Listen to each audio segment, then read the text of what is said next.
morning, everybody. Parties have stopped, well, for a few hours at least. The boats are sitting peacefully on a very tranquil Mediterranean sea this Saturday morning, and it's time to get back to the serious business. And remember, we're here for a Grand Prix and the 63rd Formula One World Championship Monaco Grand Prix. It is round 6 of this longest ever Formula One World Championship season. 6 out of 21 races this year, and it's probably the most famous of them all. It is the Monaco Grand Prix, a circuit that lasts for 2.07 miles, the shortest circuit on the calendar, where the winning average speed is the slowest on the calendar as well, only 88 miles an hour last year. One DRS zone down towards turn 1 at Saint-Devote. Huge elevation changes up through Beau Rivage to Massenet and the Casino Square, and then the drop down out of the tunnel and into the Nouvelle Chicane, where many were finding braking very tricky and very slippy indeed on Thursday. And a Thursday, Paul di Resta, that gave us, well, Red Bull's biggest gap over the field in a practice session since the Indian Grand Prix in 2013, where Sebastian Vettel clinched his 4th World Championship. They're back in the game and very much taking the fight to Mercedes and winning so far, it seems, this weekend. Yeah, absolutely. It comes down to pushing Mercedes, which I think we all want to see. You want to see them pushing on. Ferrari seem that little step back. They're struggling a bit, but yeah, I think the driver thing's got a bit to do with it. I think Verstappen in there, Ricciardo's alive. I mean, he's looking confident, but he's at the extra kind of spur on, and I think that's probably the difference. A Red Bull car, if there's any opportunity it's going to win a Grand Prix, I think this is the other one of the season. It's interesting you mentioned that. Has bringing Max Verstappen in then given Danny Rick, you know, the proverbial kick up the backside? Not that he needed it, but has it extra motivated him? Has it extra incentivized him? Has to do. You know, you have to say it does. And, you know, Max is an up-and-coming superstar. There's absolutely no question about it. But Daniel is in his prime. And Daniel just wants to show who's boss. And I think he was showing people who was boss on Thursday. Even in FP1, FP2, the car just looks alive with him. And, you know, I think he's out there to prove a point. Misfortune with the strategy. But, you know, I think we've got a great battle. And when we get into Q3, no traffic on track, cars going quick. We saw a few cars in the wall this week. Yeah. So conditions are quite tricky. And there was plenty of partying going on last night on that track. So I'm sure there's a few alcohol stains around.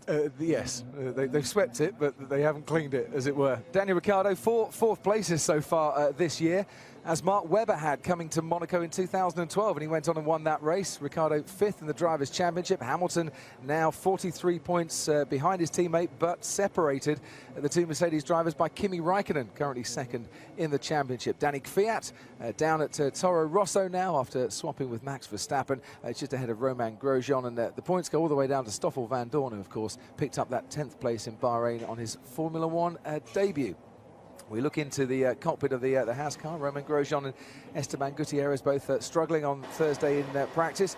Well, Grosjean seated in his car. Max Verstappen hasn't even got in yet. So I assume we're going to get the usual Monaco Saturday practice, Paul, when it's nice and dry and sunny.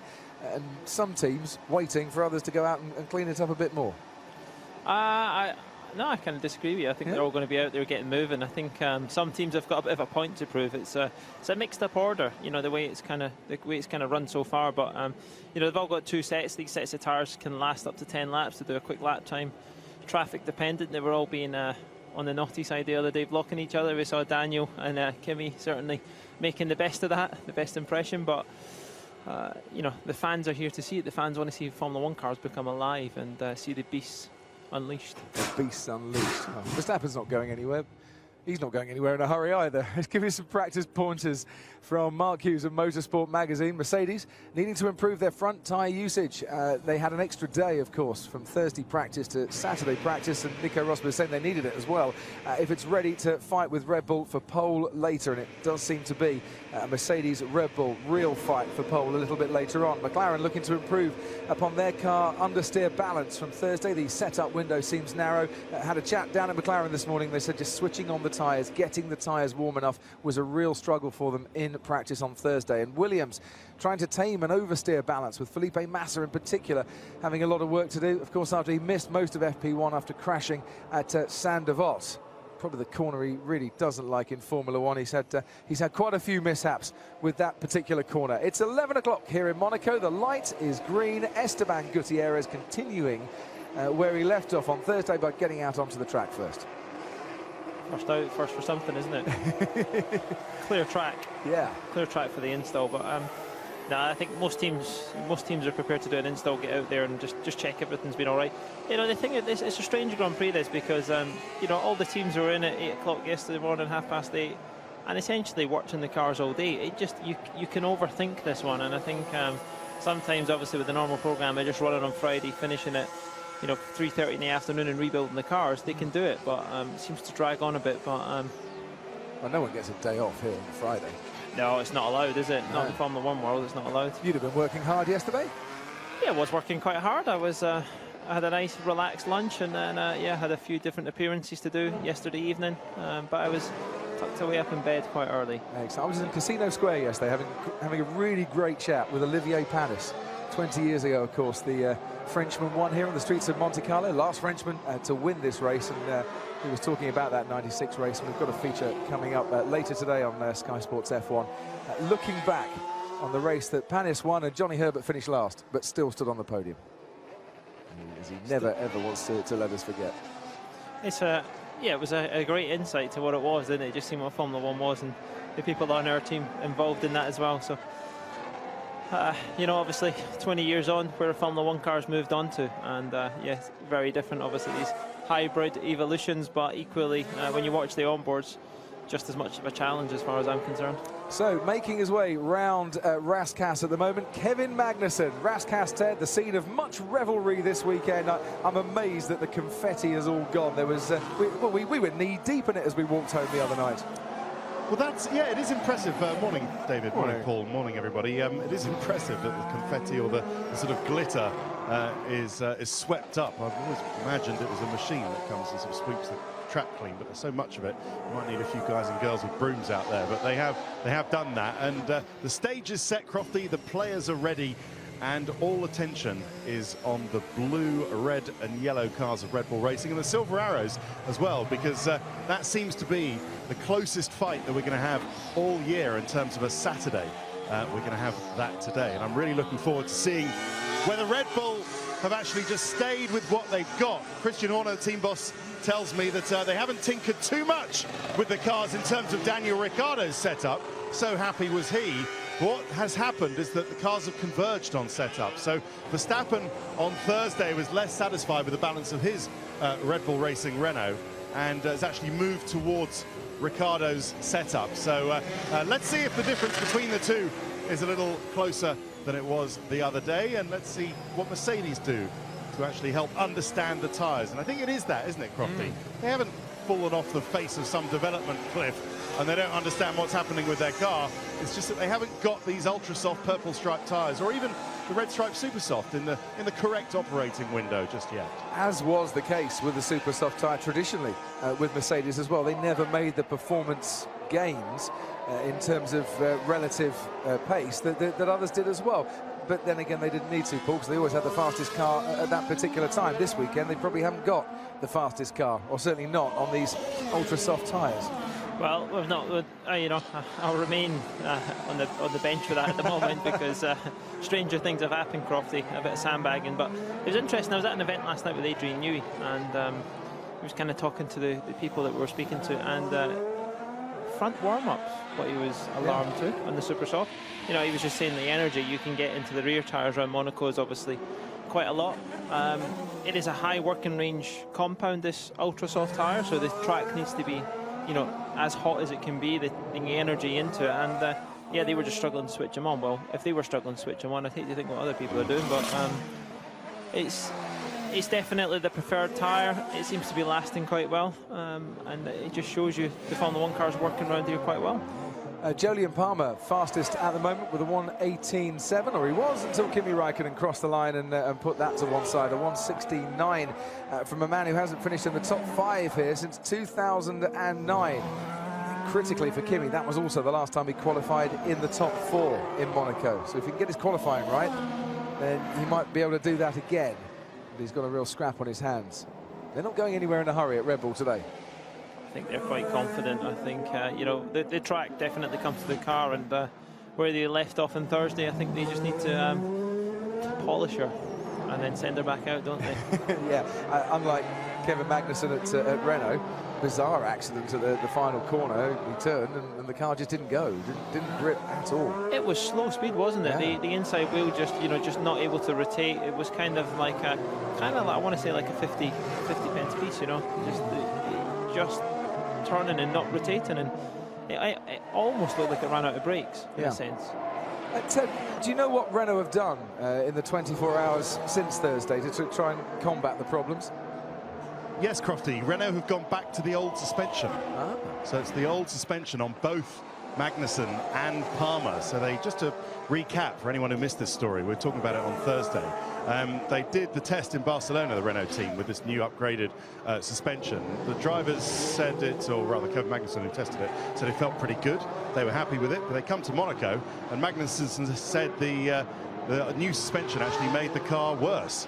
And so it's been a long day yesterday for the guys, just to rebuild everything to the old suspension setup, which they're trying out now.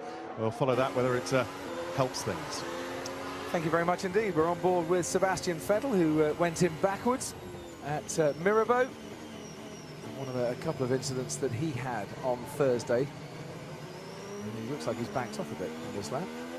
Yeah, I think a lot of people choosing to do a warm-up lap, just get that extra heat in the tyre before they start to push it. If you push it too early, you can damage the surface, and you want to get the bulk temperature up.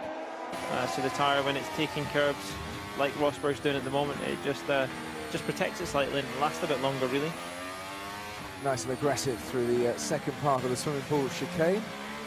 He's up on the time that he needs to beat to be the fastest on this particular morning here in Monaco. It's a 1:59 from Nico Rosberg. His teammate Lewis Hamilton going slightly quicker through the first sector as well. FP3 in 2015, a 1:16.1 by Sebastian Vettel was the fastest time, and we're already up above that, and that was nice and aggressive, and maybe a bit too aggressive, Paul. Yeah, I mean, that was a lot of curb. He's not even trying to aim for the lower part of it, but that car took it mighty well. But just watch his head as he lands, how much it bangs off the headrest. I've caught it on the outtake. Just see his head moving there. Yeah. Well, it's never his neck. It's never the most comfy ride in one of these things, I'd have thought. No, it's not. They're quite stiff. We saw a GP2 guy that was lying second yesterday, Rotkin. Yeah. He did that yesterday, and the GP2 car was not quite as forgiving as an F1 car there, and it sent it straight in the wall. Lewis Hamilton goes quickest by 1/10 of a second. He was the fastest man on Thursday morning, if you weren't with us here in Monaco. Took to the track and took to it very nicely indeed. And then back came Red Bull in the afternoon. Here's Kimi Räikkönen. Nice line through to back. And you just kind of hold your breath, and every time they go through the swimming pool chicane, hope that they get through okay, don't you? Yeah, you do. They've opened it up a little bit. I think it's getting a little bit too quick, actually. I think you want to see them a bit slower and a bit more of a challenge. And I think Daniel was actually saying that. It was more of a challenge a few years ago than it is now. It just looks, reducing overtaking. So not quite sure why that was decided to go with that option for this year. Well, is that something the drivers would have influenced? No, definitely not. I think it's something obviously the track done. You're just going to catch it here. Oh, that's a nasty, costly mistake. That could have been worse. Yeah. How is he? The rear crash structure's taking a bit of a hit. So. Yeah, you can see the rear wing bent at a very strange angle.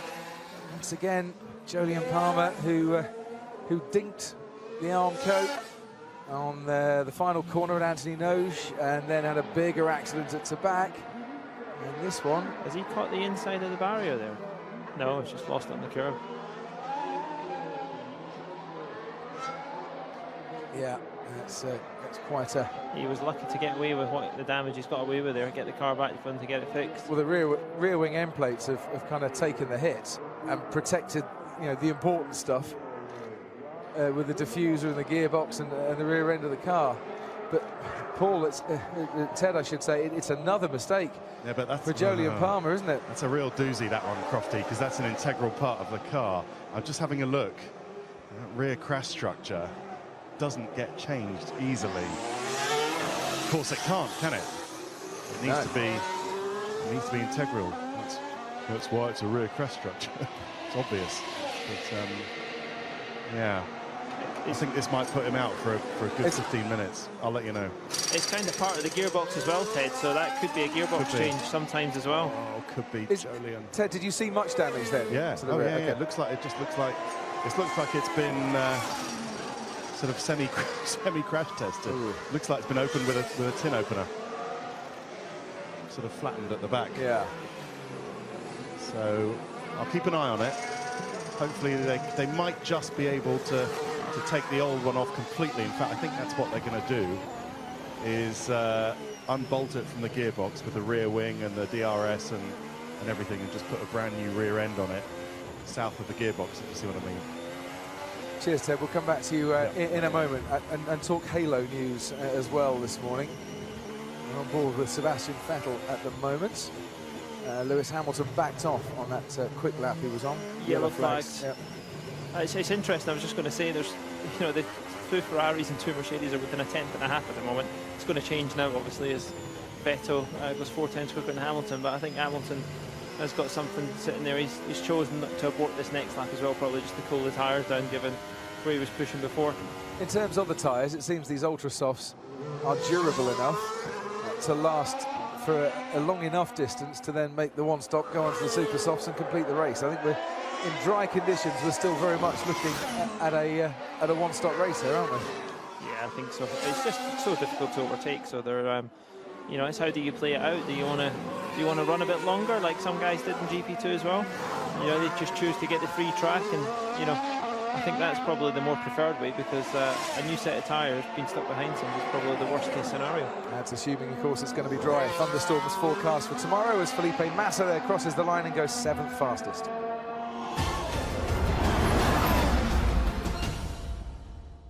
Fiat goes 6th fastest. Really good lap from him. Double yellow flag was being waved towards the end of the lap. Not quite sure why that was. Track's all clear now, so he can carry on his way. Important weekend, I think, for him and for Carlos Sainz, who looked once again really impressive on Thursday in the Toro Rosso. Been reminded, hasn't he, by the team that Thursday counts for nothing. It's points on Sunday that they need. It is points on Sunday, but going into the Thursday, having a day off, you want to feel quite good, while he was relaxing, probably somewhere having a nice bit of lunch yesterday. He's sort of looking very relaxed on Thursday evening as he left the track. Carlos Sainz crosses the line 7th fastest, ahead of his teammate by 4 tenths of a second. You see, for Sainz, as Verstappen now leaves the garage, not only had he got the start of the season where he's been compared to a man that a lot of people say going to be a world champion one day, now he's got a new teammate. What he's got to do is kind of be convincingly beating Danny Kvyat, hasn't he, for his reputation, his stock to continue to rise. Yeah, and his progress so far is ticking the boxes, isn't it? Yeah. He had I think you've got to say drive of the day in Barcelona, but that had to go to Max, given that he was the youngest ever F1 winner. But Carlos finishing at a very good 6th place, and I think his qualifying was key in Barcelona. He had to make an impression. Let's not forget about this boy. He's got a very wise head on him. Was very balanced, and I think mature enough to make a step. So if he continues his progress, I don't really see a door for him in Red Bull, to be honest. No. Somebody else should be chapping his door. I was talking to someone this morning. We were trying to work out, where could Carlos Sainz fit in? Who would take him? And Ferrari popped up into both our heads on this one. And whilst it's just not even a speculation piece, we were just having a chat about it. If you were Ferrari, could you take a risk on a driver like Carlos Sainz? Would you take a risk on a driver like Carlos Sainz? No, I don't think so. And I don't think they will. I think Ferrari need a big name. They need somebody like Ricciardo, someone like that. There's talk of them speaking to Rosberg, who I believe is not denying it, but 2 Germans and an Italian team, would that work? I don't think. They certainly wouldn't understand the argument, would they, if it was a Hamilton-Rosberg situation? That's very true indeed. Being a fly on the wall there would be nice. Meanwhile, down at Mercedes, Ted, the speculation at the moment is that Nico Rosberg in contract talks. I think Toto Wolff's admitted that. Yeah. But I'd read reports that Mercedes were offering just a 1-year deal to Nico Rosberg, which is something he'd probably like a bit more than just the 1-year deal. Yeah, Crofty, I've been talking to someone in the know about driver moves, because it is all starting to get quite interesting, isn't it? Gerhard Berger is negotiating Nico Rosberg's contract. Really? Now. Yeah. So Rosberg thinking that Berger was always known as, you know, a canny operator and got the best deal possible. Rosberg has engaged the services of the wily Austrian. But it looks like, yeah, as you say, Toto only wanted to offer a one-year deal. Why that was is its own story, isn't it? But it looks like they'll probably, Rosberg wanted a 3. They'll probably settle on 2 years. And Berger just telling Rosberg, we imagine, we don't know this for sure, but we imagine to say, oh yeah, I'm talking to Ferrari, to just secure the Mercedes deal. You know, you've got to make them worried that you might actually go somewhere else, and if they want to keep you, then it might put your price up as well. So that's why Nico Rosberg has been, you know, not denying when people like Simon Lazenby ask him whether he's been talking to Ferrari, that he has indeed been talking to Scuderia. But it looks like Ferrari aren't going to change anything on the driver lineup. They're going to stay with Seb and Kimi because Seb likes it that way. But where are the superstars, Crofty? That's the interesting one for me. Yeah. You know, there is only one superstar, and that's Max Verstappen coming up. And Red Bull have nailed him down. Yeah. Red Bull say that Ricciardo is not for sale, even at any price, because they don't need the money. So Ricciardo, you'd say, is the other superstar on the rise. I'm not sure Ricciardo wants to move anyway.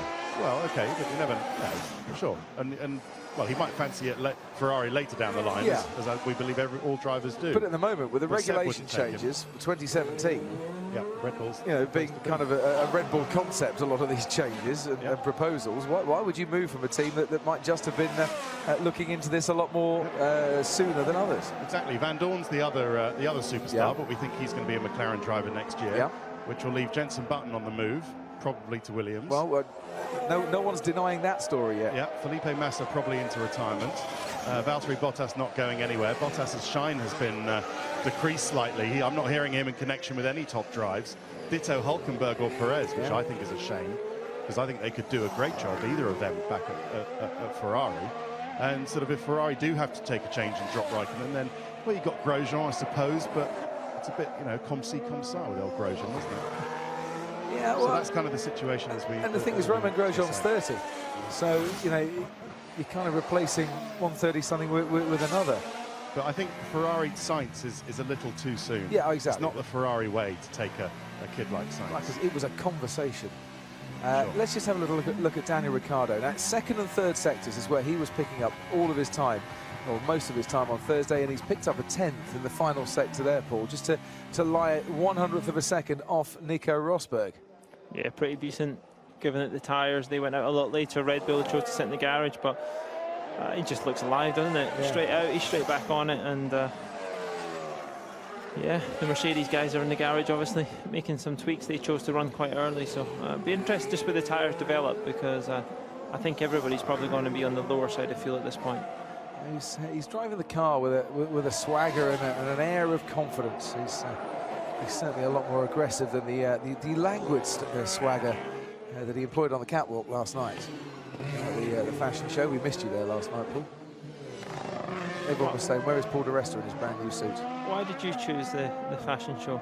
I was asked if I would go down and do my bit to help out. Get your makeup done, Crofty. Yeah. They certainly weren't there to see me last night, but raised over 280,000 euros, which was really nice for the Amber Foundation. A very good night, I'm sure, was had by all. I left rather early. Max Verstappen, I'm just looking at now, has put in a 19.7 for the first sector. That's the best first sector time we've had so far. We're on board with Fernando Alonso as Verstappen makes his way through the swimming pool. He's 3/10 down through the middle sector. And he's now coming up very fast behind Rio Haryanto. There he is.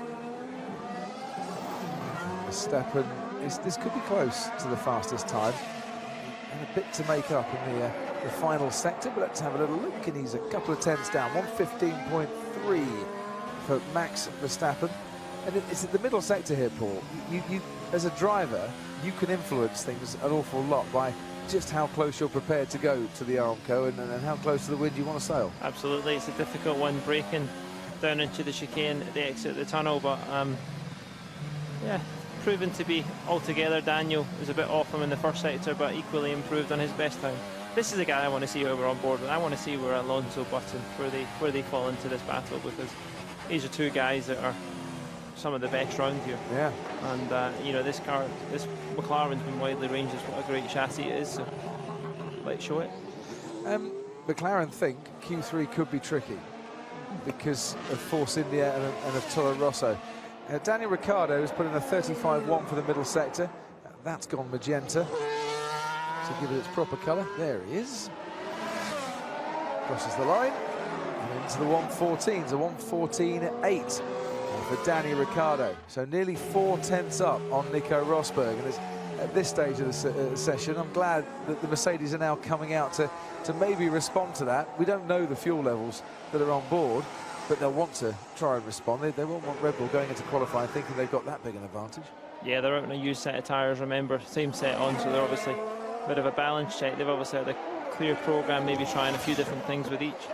Is Alonso on the super soft or is he on the ultra soft? Alonso's on the super soft. Super soft, so that's not a bad time actually, not too bad. A second off at the second sector early on. I tell you what was good times as well. Raikkonen and Fiat on Thursday on the soft compound tyres. I still think it's possible that if you need to pit, maybe because of a safety car, if you're towards the back of the grid, that the soft compound tyre could pretty much do the whole race distance, it seems, on comparably good times as well. And I just wonder if someone might take that little gamble and go for that particular option come the race. That, of course, is assuming it stays dry, and the forecast is for a bit of rain to be around these parts tomorrow. Lock up from Grosjean, who we saw going straight over the sleeping policeman on the inside of the swimming pool chicane exit. Verstappen looks like he's going to improve his time, although saying that, Grosjean's backing off, Haryanto's backing off, Verstappen's arriving towards the rear wing of Haryanto a little bit sooner than he would have liked. He goes second fastest, 2 tenths down on Ricciardo, but he did lose a couple of tenths in that final sector. Yeah, I think Daniel just seems to be able to get it together. It's interesting, Grosjean always locking up into turn 15. It's not a place that you normally see the inside front lock. Now that's probably due to the harvesting of the battery, you know, the pullback maps, and you know what happens on an F1 car, it all charges through the rear axle. So he's obviously chose that he's got a bit of rear locking at the end, so wants it to be a bit freer, but you know, maybe a special map just for that sector to help through Rascast. Just watching Bottas through the chicane, he's a lot tidier than what Rosberg was at that point. Into Rascast. All looks nicely together, doesn't it? It does. Early on. They had oversteer problems, Williams, on Thursday. They put a lot of work into fixing the car's handling in slow-speed corners.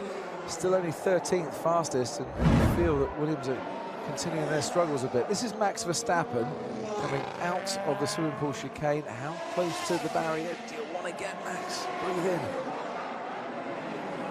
A little bit dusty there on the curve, isn't it? I think it was a bit of a false sense, but that was close. That'd be a nice picture. I saw a great picture. I think DC's got it in his apartment, and he's nicely tucked around the barrier, and the actual tyre is kind of folding round on the outer edge as the inner edge is touching. It's precision. I think it was more luck than anything. It's not down to skill, is it? When you get Ted, that close. Absolutely. Ted, down to you. Yeah, still no action at Jolyon Palmer's garage. He's been out of the car since the little accident. No sign that he's being told to get back in. They are working as fast as they can on the rear, but yeah, still time just melting away for the Englishman. Carlos Sainz goes 7th fastest. Fernando Alonso was 11th fastest and stays there. 1.5 seconds off the pace.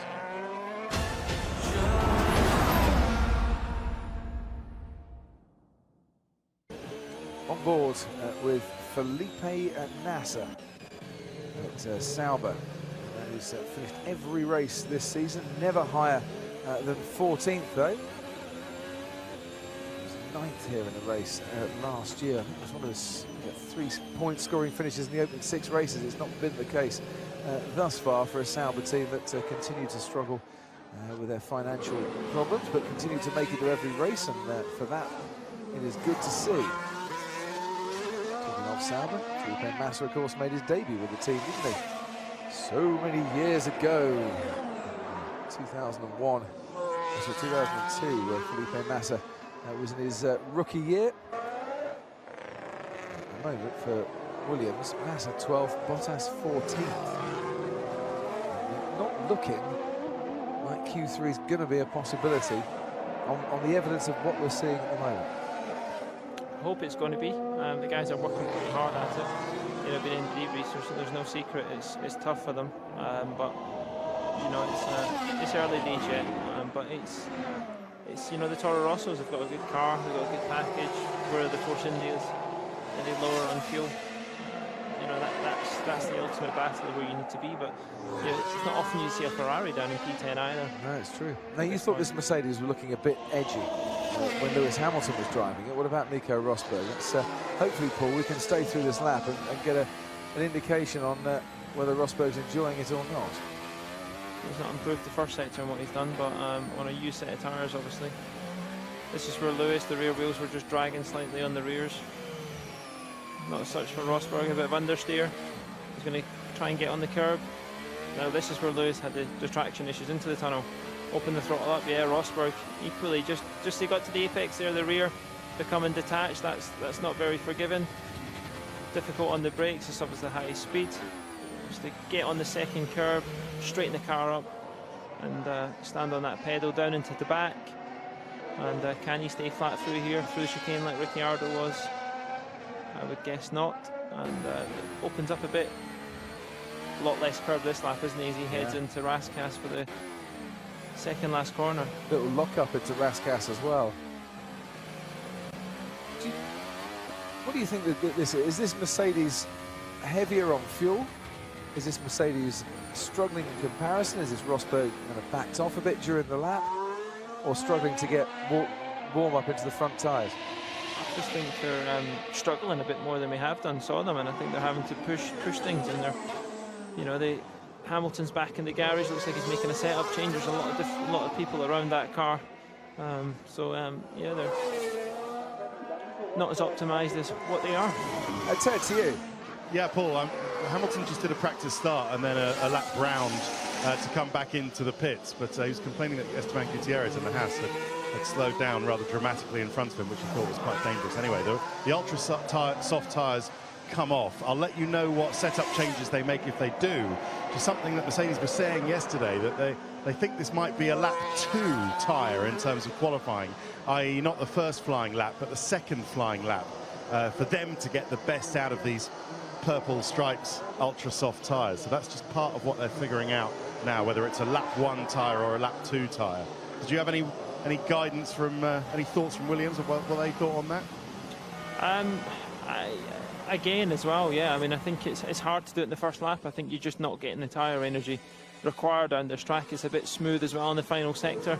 So to open up the lap, you want everything prepared as you arrive at turn 1, and I think the tyre's probably not quite ready till you get up through Casino Square, and you know, the next lap you obviously improve that. So probably somewhere in the middle is where you want to be. So the guys will go out and just do 2 warm-up laps and hit it. And like I was saying, Red Bull complaining about front warm-up as well, and we know that car's heaviest on downforce, which equates to putting the most energy into the tyres and switching them on a bit quicker. So if they're struggling down the paddock, that just kind of rollerballs the other way. Just needs a more abrasive surface here, doesn't it? Yeah, I suppose you could do. Yeah. Don't have to worry about tyre warm-up there, or maybe even tyre warm-up can contribute to the show. But this nice, lush, velvety asphalt that you enjoy here in Monaco, Paul, it's not good for the team. It lets the fans see a bit more racing as well. Why not get them out there and get them in each other's way, cause a bit of friction? Yeah. Just look at the state of it down by the bars, though. You can tell where the parties take place. It's all in front of our commentary box, where we're sat at the moment. Various kind of clubs down there. I wonder what time the last person was standing there until last night. I would say it was light this morning. I would imagine it wasn't dark outside. As they kind of shuffle them along, the police, to get rid of them ahead of opening the track and get everything prepared. They do a fine job to get the track sorted. I was walking actually through the tunnel last night as well. You see the dust that comes off on the Thursday practice session to get shunted to one side. The pavement is covered in rubber marbles. If you want to collect bits of Pirelli tyre, walk through the tunnel. And what would you do in tyre marbles? Collect them, stick them in a box. I brought one back for my son once. He took it to show and tell at school. He thought it was brilliant. After a while, I did actually get him to throw it away. It was sat there in his bedroom doing He nothing. could draw on your nice white walls with that marble. It'd be quite nice, but almost like chalk, but black. Yep. You can find lots of other things to draw on the walls with as well. Fortunately, he doesn't.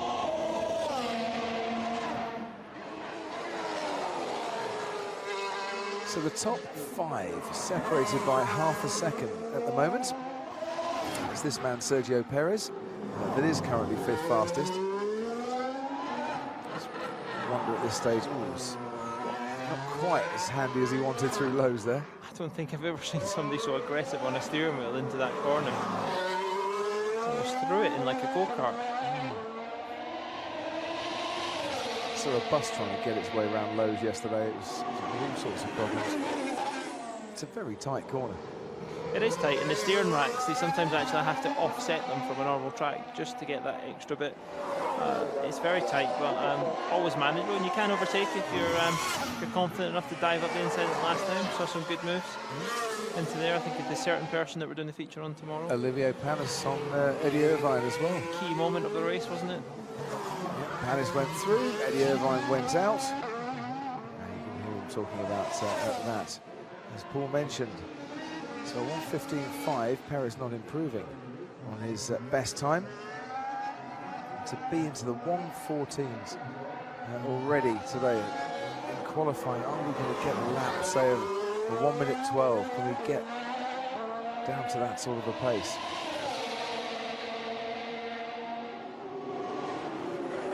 It's interesting, you know, the guys were saying that the tunnel wasn't flat for the first 5 or 6 laps when you're talking about that dust. Yeah. And, you know, it just shows you how quick these cars are actually travelling, because that doesn't look much of a corner, but they're obviously hanging on at these points. And we saw Bottas having that small moment as he exited the tunnel in free practice session 1. So when they start filling them up with fuel and start following each other, that's obviously becomes a bit difficult. Nico Hülkenberg crosses the line. It's a 1:15.9 for Hülkenberg, who sits behind Sainz and Kvyat, who have recorded exactly the same time, as you might notice on your screens. Ted, down to you. I said I'd update you on Hamilton's setup change. They are making a change to the front of the car. It's a mechanical change. I believe it's a little tweak on the camber, Paul. Just the angle at which the tyre is presented to the road. It's around the brakes. They make it around the brakes, and to the uninitiated, it can look like they're changing something on the brakes, but it's not. I believe it's a little camber change on the front. I guess that comes down to Ted. If you know, we've saw him have some issues with the rear. If it's a camber change, you could be reducing camber, so straightening the tyres up at the top so they don't point in the way, and with that you get. He's driving too slow. Wehrlein feels that Haryanto's rather holding him up there. If he is driving too slow, why do they send the 2 manners out so close to each other on the track? Yeah, if there's one person on the track, you can send them out halfway around the track, and it's one thing you definitely want to do, keep them away from each other. But just going back on that, Ted, he'll be straightening the wheels up, maybe just to get a bit less front end and have a bit more confidence with the rear's not going to over rotate, and it's like pulling the handbrake up before, you know, the car was just sliding. What about traction? How can they sort their car's traction out? Obviously, the driver can make a difference, can't he? Yeah, I guess that comes down to roll balance. Again, that can come down to camber. What is the, you're not overheating the inner edges with the camber again. But it's one of these things that you kind of arrive with the best simulation tools, and that's what, you know, Formula 1 is. It's leading technology. So, you know, that car is the best compromise. Maybe that best compromise just doesn't, you know, stick to the track as well as it does it. You know, the next Grand Prix we're going to, like Canada, or where it's been in Barcelona, because you know, you got to make sure it's good over the whole year, not just around the Monaco streets. Yeah, the point for me also on Crofty, just finally down here, is that, you know, there is a pressure on Mercedes. We tend to think that, you know, oh yeah, the World Championship team, they're brilliant and everything. There's a lot of pressure on them to stay there, isn't there? They were embarrassed in Spain, I think it's fair to say. And the big man, Dr. Zetcher, the chairman of the board, was in Spain to watch his drivers crash into each other. He's here as well. He's here as well with his delightful daughter Nora, who I'm just looking at in the little gallery above the pit lane. Yeah, everyone's here from Mercedes. In fact, everyone's here from everyone. Monaco seems to be becoming a bit more acceptable, doesn't it, for the high rollers to be seen at. Do you remember in the times of economic crash post sort of 2008, 2009. It was almost toxic as a place for CEOs and big sponsors to come to. Not now. No, really, not now. They're all here, Ted. They're all here. Ted, while we watch the Manners go around, and Pascal Wehrlein, I'm sure, getting mightily irritated by the fact that his teammate is still ahead of him, and I think holding him up a little bit as well. And Halo, and the news on the Halo today that we are likely to see the Halo, not the closed canopy, for next season. Well, that's the rumour up and down the pit lane, Crofty, that we're looking at much closer to the Mercedes realisation of the Halo rather than the wishbone or the flip-flop or whatever you wanted to call it that Ferrari put on the car in testing, which did look a bit crude.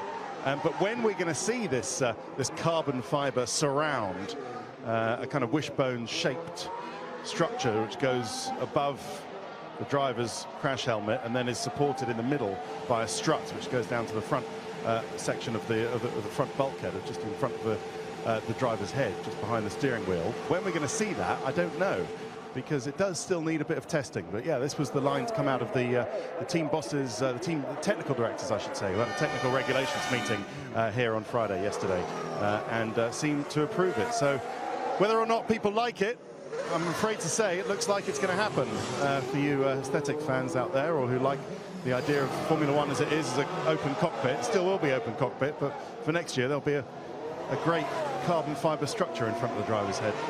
Yeah, so they can change the crash helmets as much as they want. We probably can't see too much of them. And for those that have tweeted in this morning saying, I thought they can't change their crash helmets these days, they are allowed one design change now in the season. It was approved on Wednesday by Jean Todt. Now, fresh super soft, fresh ultra soft tyres for Sebastian Vettel in his Ferrari. And this is a warm-up lap, not an out lap, but a timed warm-up lap. Yeah, it is. It's got some nice free space as well. Maybe he should have been pushing this lap, but yeah, he'll cruise around. I guess he'll open it up as he starts to approach the Rascasse area. Just turn all the engine up and be ready to cross the line as best as possible. 7th gear as he exits the tunnel. So something like 47 changes of gear a lap, which is not half as hard as it used to be, because it's, you know, flicking paddles on a steering wheel rather than using a gear stick these days. How much more do you change your gear in your car now if you've got paddles? Well, see, I have. I've also got really good automatic as well. I get so lazy with gear changes these days. Occasionally, I have to drive the car that is a manual car, and it feels really odd. Yeah, I'm not so keen on manuals myself. They're stuck in traffic jams. Left foot, better off resting, isn't it? Absolutely. So Raikkonen with a 1:21.0 as he makes his way up the hill. Gutierrez comes out in the Haas, and this is Sebastian Vettel through the first sector, and he's matched the best sector time for that particular part of the track. Out comes Daniel Ricciardo to have a little look on the circuit as well, as Vettel continues on his way, makes the right-hand turn at Portier. Underneath the hotel he goes and into the tunnel, which I dare say is a lot better lit than it was, say, 30 years ago here. It's all looking quite together, isn't it? It's all looking like it's balanced. It'll be interesting to see if Red Bull do a warm-up lap as he comes into the swimming pool sector. 2.64 tenths up. The rear dancing about on the brakes, he's pushing quite hard into Rascasse. Don't lock the outside front. Get the car turned. Head into the last corner and open that throttle up, and the DRS you're just going to see flick. And there it goes. This might be the fastest time we've had so far, and it is 1:14.6 for Sebastian Vettel, who didn't actually keep that improvement up in terms of going purple through the final sector. Kimi Raikkonen, meanwhile, who's warmed up his tyres nicely, is still only 7th fastest, and he's 9/10 of a second off his teammate's pace. Kimi's decided to keep going as well. Keep pushing those tyres, so maybe Kimi, a bit of a different approach. Daniel Ricciardo making his way, so Max Verstappen making his way around the Lowe's hairpin. Verstappen out on the brand new set of ultra soft as well. I just get the feeling of the teams now realise, Paul, that they are going to need one lap of proper warm-up, these tyres, before they go for a flying lap in quali. Could be, but remember it's going to be hotter in qualifying, and the hotter it is, you know, the quicker they switch on. But these tyres are going out, you know, being boosted to 110 degrees, sometimes for, you know, 3 hours. So they're as hot as you kind of think, but it's just opening up the compound, and when you open up the compound, that gives you the grip. Late change to the switches, turning the engine up as he wants to open up across the line. Just look how quickly they change gear, these cars. Up to 7th gear, nicely braked into turn 1. Important you get a good exit to carry on up to the hill, and make sure you try and stay flat over the crest into Casino Square. Nice long left-hand corner. Oh, that's dear. nasty. And he has crashed, has Max Verstappen at Massenet. Before he got into the Casino Square, we've seen drivers do that on a Saturday in particular, Paul, over the years here. Fernando Alonso, Felipe Massa, two that spring to mind as drivers, you know, get the confidence and get the ability to push that bit harder. You often come a cropper, especially at this corner. And the minute you look on the brakes there, you are heading straight for the barrier. I can't believe how strong that Red Bull is. It's like a... Oh, damn it. Okay.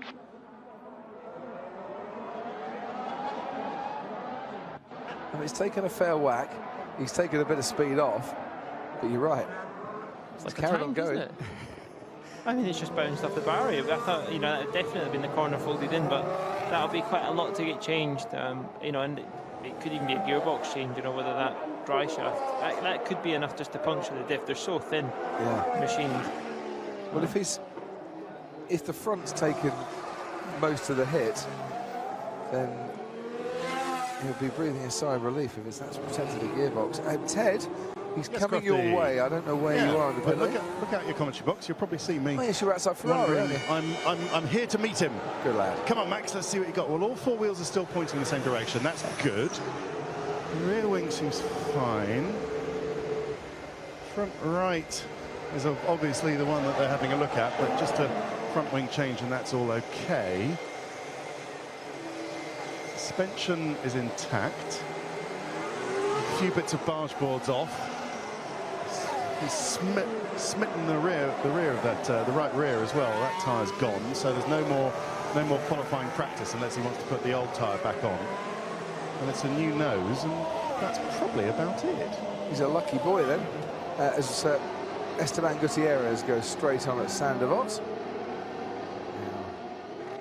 He's kept it going. And he's now starting, Paul, the 17-point turn to get the car back out onto the track again. Yeah, it's taking too long. He should have been spinning the car around. This is why he's in there in the first place. That was one second-hand front right tyre, isn't it? Very much so. You're not going to be buying that off an auction website. Daniel Ricciardo's just gone for his next time lap as we watch Carlos Sainz, 19.8 and a 35.5 for the first 2 sectors. He's only put some 6/10ths down actually through there. Yellow flags in sector 1 haven't helped out Daniel Ricciardo, so ignore what he's doing at the moment. 5th fastest for Carlos Sainz. Good lap from him to be under 7/10ths off Sebastian Vettel's time. He'll be, I'm sure, quite pleased with that. Meanwhile at Ferrari, here's Kimi. And Jolyon Palmer, I'm just seeing, is back out on the track again. They've managed to fix that Renault with 9 minutes or so to go of this session. So he can actually get some running in. Just looking, Ricciardo's got Rosberg right behind him. Both slowing up at the moment through Rascasse and Anthony Noge, but I'm not sure Ricciardo's got much of a gap in front of him. Hamilton had and has gone fastest overall through the first sector. Here he is. In fact, because he's got Carlos Sainz ahead of him, this is pretty much the best position for Hamilton in terms of finding a gap that they could get at the moment. That Mercedes is incredible when they start turning the engine up, isn't it? Just how quick it catches the gears through the tunnel. Lewis really starts to open it up. It's close between Ferrari and him, you know. it's going to be a good battle with somebody in front just going to upset this. That's Carlos Sainz. He actually kept out of the way quite well there. As best as he could, yeah. It was a Ferrari just in front of him holding him up, but Lewis just missed the last corner, just missed the apex, but I think it should still be good. Oh, very close, isn't it? Yeah. 100. Would he lose a tenth, a couple of tenths? Yeah, I'm not so sure. Yeah, a bit of traffic, a little bit missing the last corner, but he's working hard with it as well, isn't he? Certainly is. He had traffic problems on Thursday, did Lewis Hamilton, but was still a long way back from Daniel Ricciardo. He's desperately trying to find a gap out there at the moment, and it's just not happening for him. The trouble is, there's only Hülkenberg and Verstappen actually in the garage. Everyone else is out on the circuit. Fernando Alonso forces Esteban Gutierrez to get out of the way. In fact, Gutierrez there did exactly what he needed to do. Just get off the track, get out of the way. Yeah, as quick as he can. It's interesting. Rosberg within a tenth of Hamilton, within a tenth of Vettel. So it's all kind of unfolding. You know, Ferrari were obviously keeping a little bit of hold, weren't they, from Singapore last year, and their kind of street track credit. Oh. Yeah. Sebastian Vettel, first driver today we've seen do that. I think it's the most we've ever seen Vettel move around. Yeah, I lost the car massively under braking. Didn't touch anything, but it went to anti-stall, if you can have a look. As his teammate Kimi Raikkonen goes 9th fastest. So what would cause anti-stall if the rear tyres were still turning? Never really heard that. Normally anti-stall comes in when the tyres stop and you've got 10 seconds to pull the clutch before the engine would cut. But obviously as you're rolling you can just drop the clutch and away you go again. But you know, for rear locking, you know, rear locking caused that instability on the rear and caused it to oversteer. So maybe something with the anti-stall caused the issue. Ted, to you at Verstappen's garage. Yeah, they're just doing the old ultrasound check on the front suspension just to check that everything is okay.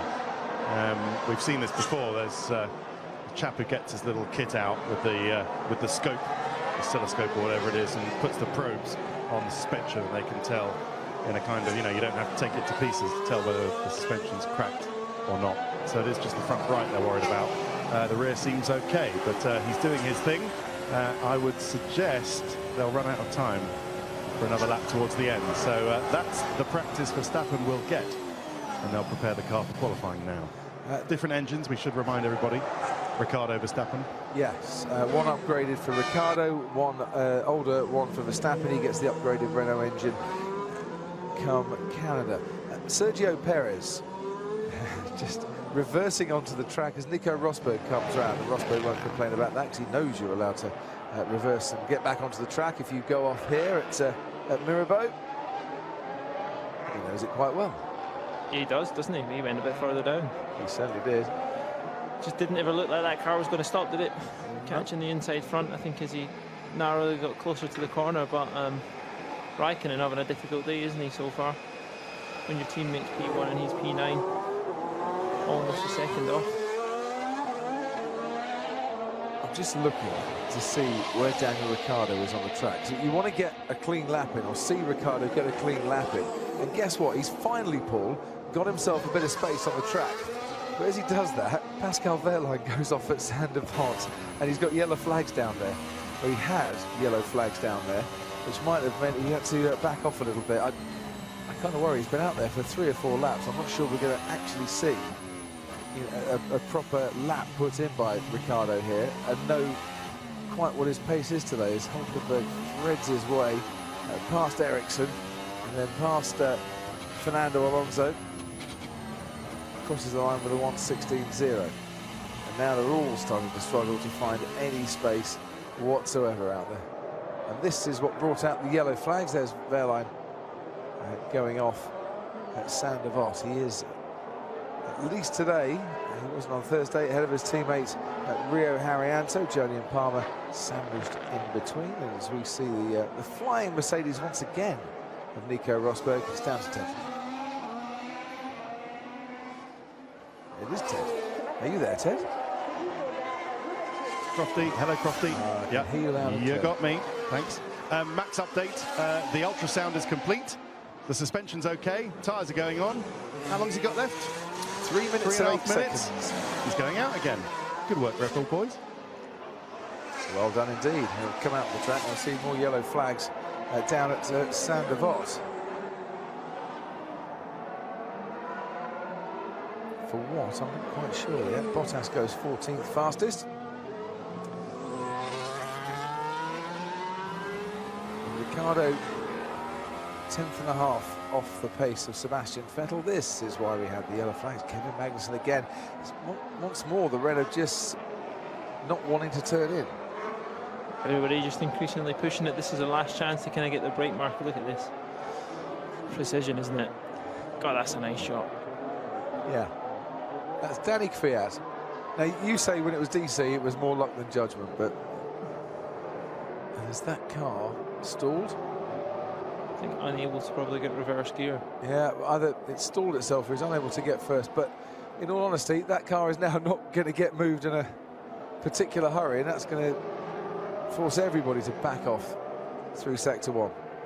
So I guess Red Bull at this point are going to be rubbing their hands together, aren't they? Both cars unable to get a proper run on their second set of tyres.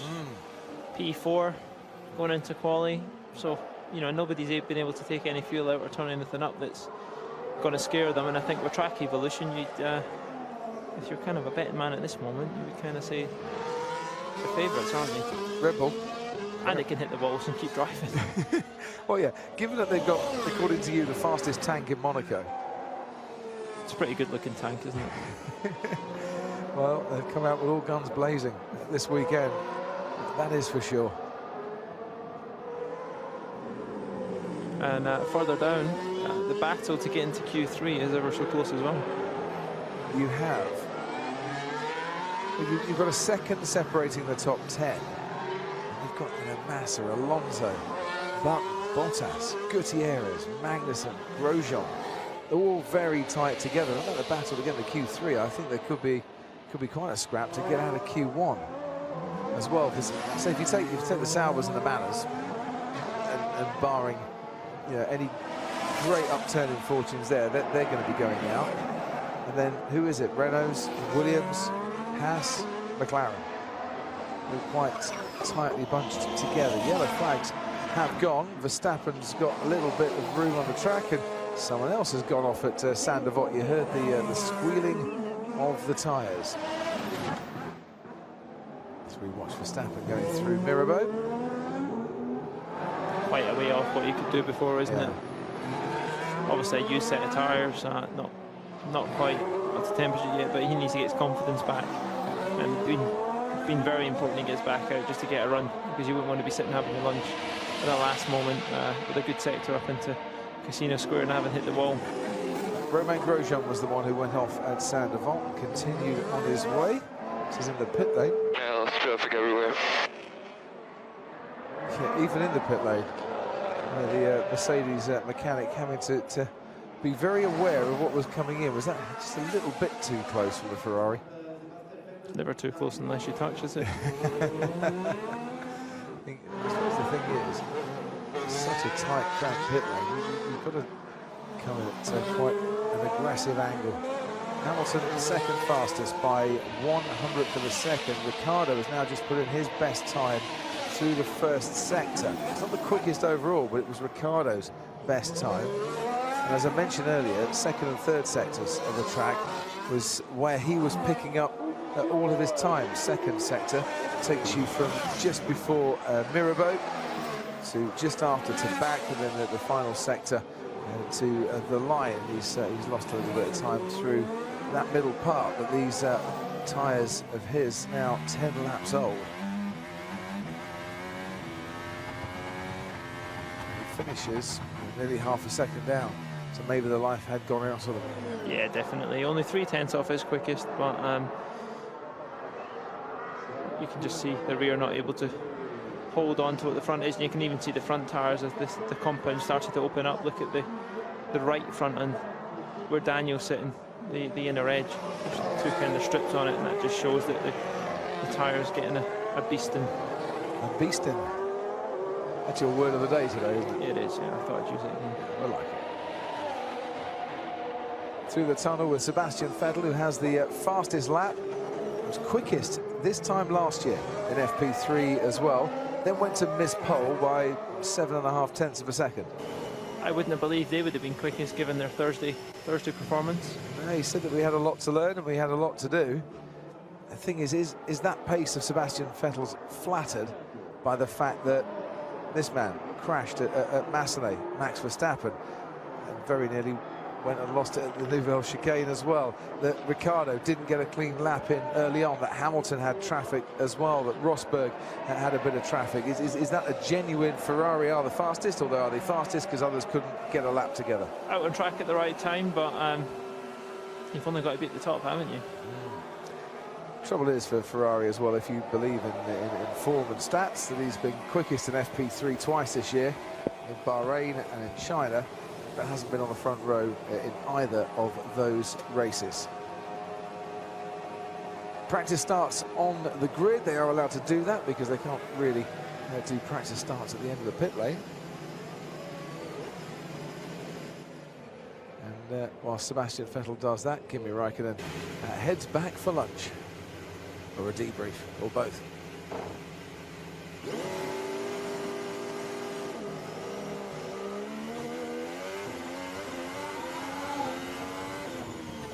Nicely away for Sebastian Vettel. Lovely day in this part of the world, and it's Ferrari on top then, with Sebastian Vettel 100th of a second clear of Lewis Hamilton, with Nico Rosberg a 10th back. Then come the two Red Bulls of Ricciardo and Verstappen. I'd say all of those five have a chance of pole today. Kvyat and Sainz did at one stage record exactly the same time. Kvyat finished ahead of Sainz, with Perez and Hülkenberg squeezing their Force Indias into the top 10, with Kimi Raikkonen in between them. Felipe Massa, quickest of the Williams drivers, 2.5 off the pace, down 11th fastest. Very close between the two McLarens, very tight in the scrap to get out of Q1 and into Q2, and maybe to get into Q3 as well. Can't wait for qualifying. Indeed, well said. Yes, it looks like being a fascinating qualifying session this afternoon, and you can watch it live from 12 o'clock on Sky Sports F1. And your race day is like this: track grade from 11:30, pit lane live, our race show. All the reaction to the Monaco Grand Prix will come from Paddock Live at 3:30 in the afternoon. And I'm joined again by Johnny and Damon, and we all just said at the end of that, we're looking forward to qualifying now. Well, we are, and I think we go back to Thursday. That Ferrari looked absolutely horrendous to drive, but they've obviously done some very, very hard work over yesterday, and that car looks actually pretty much alive. But then his teammate, Kimi Raikkonen, is pretty much struggling. It looked 9/10 down on his teammate. Yeah, Kimi didn't look too happy, but I mean, we have got a tight battle there right up the front. There's not a lot in it between the Red Bulls and the Mercedes and the Ferraris, so certainly it's going to be tight. It was very busy at the end there, very difficult to get clear track, so typical Monaco qualifying. Yeah, you mentioned the clear track. The Red Bulls didn't really get a clear run, so it'll be interesting to see what they can do. This is Max Verstappen, though. Just talk us through this if you can, Damon. Well, it looks like he's coming a bit too deep, a bit too hot, and he's just glanced at the barrier on the way in and got away with it. But as I was saying to Johnny earlier, you know, these guys, somehow they manage, even when they get into trouble, they manage to get away with it. And he's looks like he's going to live to fight again. And we'll check that suspension. We'll find out whether that's permanent damage that can be repaired before qualifying or not, right there, yeah. or whether it's going to be a big job. Yeah, a lot of work. They got him out just at the very end of that session, though, to get a run out again. But yes, all sorts going on. We're going to have another look at a spin now. This was Jolyon Palmer. At the time, we thought he'd caught it, but he did keep the barrier on the way in. You watch this replay again. Well, I think he got away with that big time. Normally, that is a big smack into the barriers, but he just about glanced it there. But that entry is so fast, just right in the curbs. And what you see, the car actually bounces. Once it starts to bounce, that's where he's changing direction. The rear end is lost there, but just skimming the barrier. Very lucky boy, actually, and did get out a little bit later. We saw Sebastian go quickest, Damon, among all the chaos on track, but Kimi Raikkonen's 9/10 down on him. Seb's P1, Kimi's P9 at the end of that. What's going on? Kimi's been out qualifying him lately. Well, you know, yeah, I mean, I think the only thing you can say is that your thought occurs to you that where is this lightning speed that Kimi's supposed to have, you know, and at moments like that, I'm sure there's an explanation with setup or something like that, but in qualifying at Monaco, it's about the drivers. It is about sheer talent here and commitment and all those things. So the hot drivers really show, and it doesn't look so good at the moment for Kimi. Well, you talk about the hot drivers around here. Those two Toro Rosso boys, when they were out on the Super Soft, they matched each other's time exactly, and then they put the Ultra Soft boots on, and Danny Kvyat finishing in P6 and Carlos Sainz in P7. There's a real battle going